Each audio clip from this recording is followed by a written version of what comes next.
Chapter 6. You're welcome. You know how your parents and teachers say you have to read a chapter of a book every night? Sometimes you just don't want to because reading books is hard. Then your mom and dad yells and screams and nags you about it, right? I know what that's like. My parents do that to me all the time. Don't you wish it was a really short chapter you could knock off in 5 minutes so you could do some fun stuff like play video games and watch TV? Well, your old pal AJ has the solution to your problem.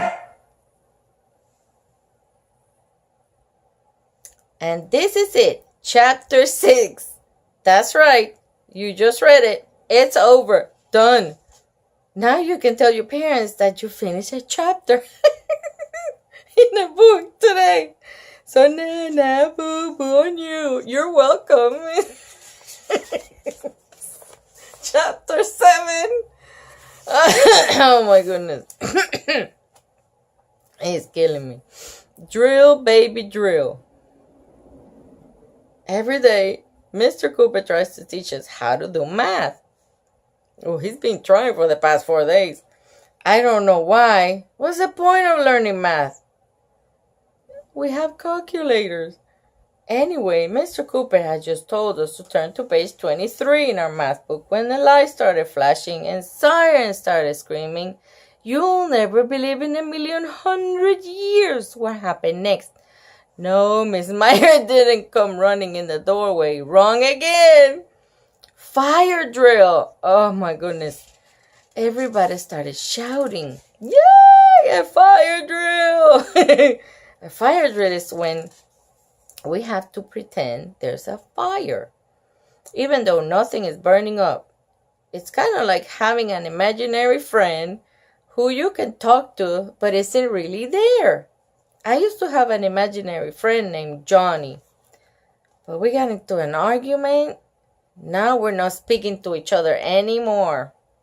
Fire drills are cool because we get to miss math and reading and all the other boring stuff. If you ask me, we should have a fire drill every day.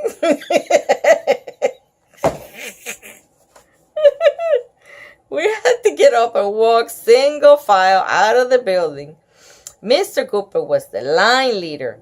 Alexia was the door holder. Everybody was goofing around because we knew it wasn't a real fire. If it was a real fire, I would have run out of there like a cheetah was chasing me. Walk quickly, kids, Mr. Cooper told us. No talking. We had to stand out on the playground for 1,100 hours because I guess that's how long it takes for a school to burn down. So we were standing out there minding our own business. You'll never believe what I saw coming out of the trees next to the playground. Smoke. Hey, look over there, I said, pointing towards the woods. Oh no. Oh no. They might be having a real fire after all. Look, that's the smoke. Oh my gosh.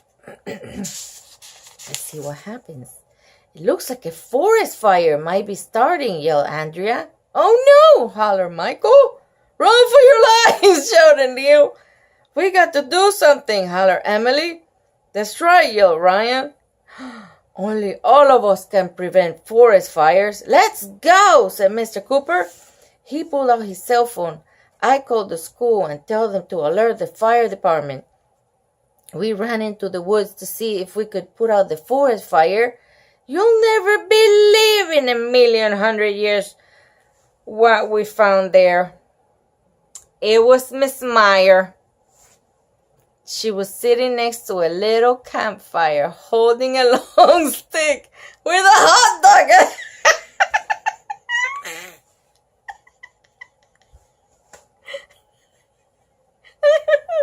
The hot dog at the end of it.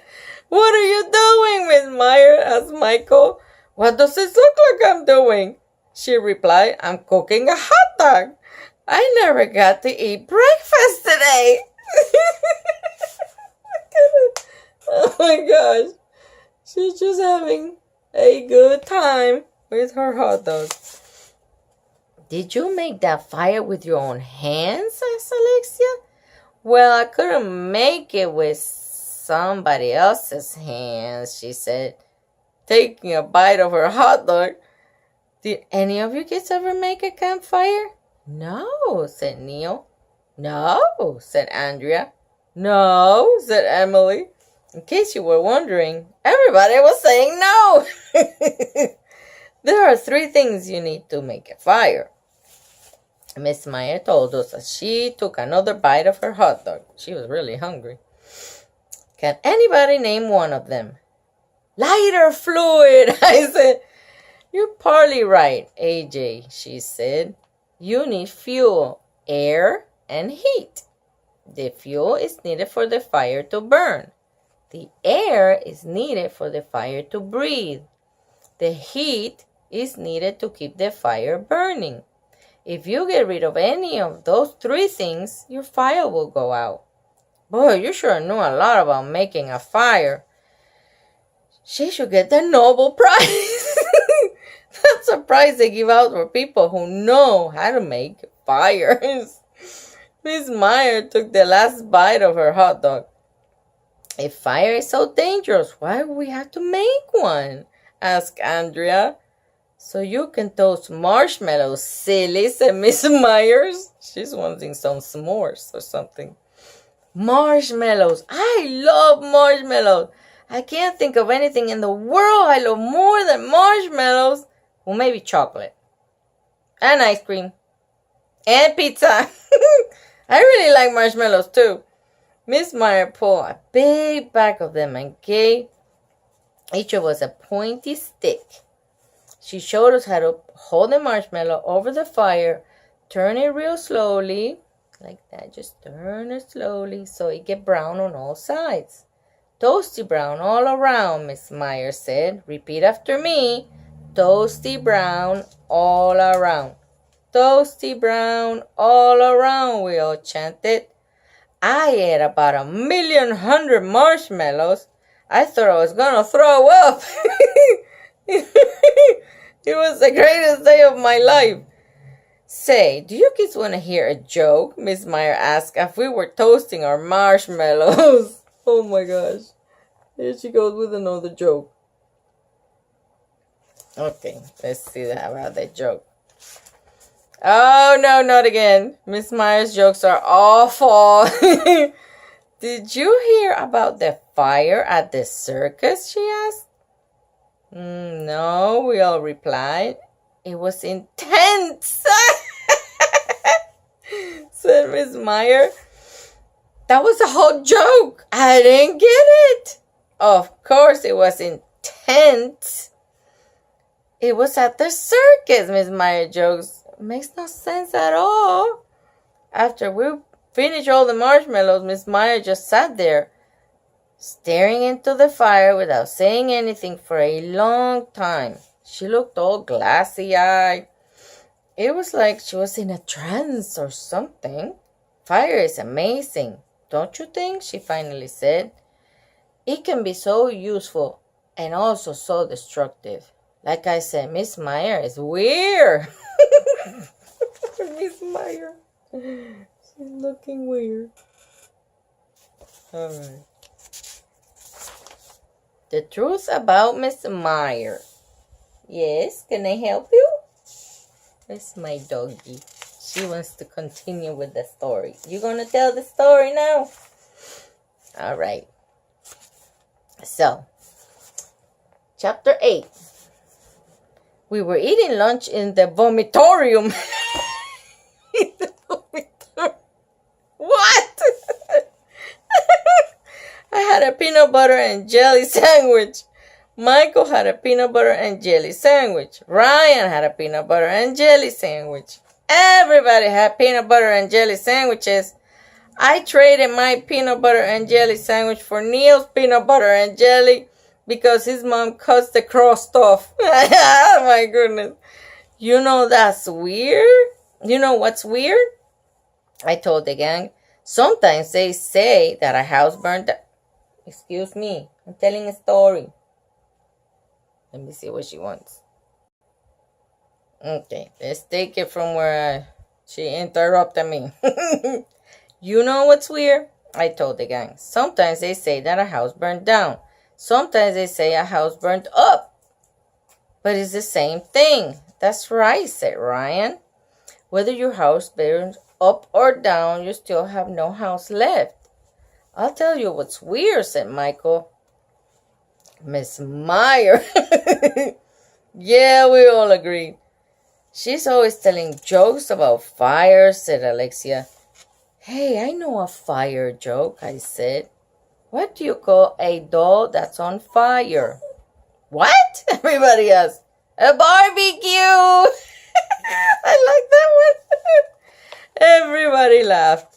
Neil, the nude kid, laughed so hard that milk came out of his nose. Oh, you know a joke is good if you can make milk come out of someone's nose. Oh my goodness, that's the first rule of being a kid. Look. Ew, milk coming out of his nose. He laughed so hard. I didn't see it, but annoying Andrea and crybaby Emily had just come up behind us. They put their trays on our table. Setting those on fire is not funny, Arlo.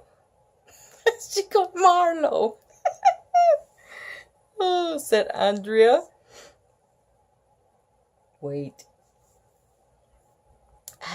I did that last week, I told her. His face melted off. It was cool. What? No, okay. She made me skip a sentence. Hang on. It says, and I say it again. Setting dolls on fire is not funny, said Andrea. How would you like it if I set one of your action figures on fire? I did that last week, I told her. His face melted off. It was cool. Andrea and Emily sat down. Andrea had on her mean face as usual. What's eating you? I asked her. Did they cancel your clog dancing lesson for today? So mean. No, Andrea said. I'm worried about Miss Meyer. I think she likes fire a little bit too much. Yeah, did you see the look in her eyes when she was staring into the campfire? Said Alexia. It was creepy. I think Miss Meyer is obsessed with fire. Maybe she's a pyromaniac, said Andrea. You mean she really loves eating pie? That's not what it is. Everybody laughed, even though I didn't say anything funny. No, dumbhead, said Andrea. Pyromaniac is somebody who can't stop setting fires. I knew that. I like. Hey, maybe Miss Meyer isn't a real firefighter at all. Maybe she's an imposter. Stop trying to scare Emily, Andrea told me. Yeah, maybe Miss Meyer is a pyromaniac who is pretending to be a firefighter, said Michael. I'm scared, said Emily. Maybe Miss Meyer kidnapped a real firefighter, tie him up in an abandoned barn, said Neil. Stuff like that happens all the time, you know. You think so? Oh my gosh. I hope not. She's about to set the barn on fire, said Ryan. I saw that in a movie once, I added. We've got to do something, Emily shouted. Then she went running out of the room. Sheesh, that girl will fall for anything. Later, chapter 9.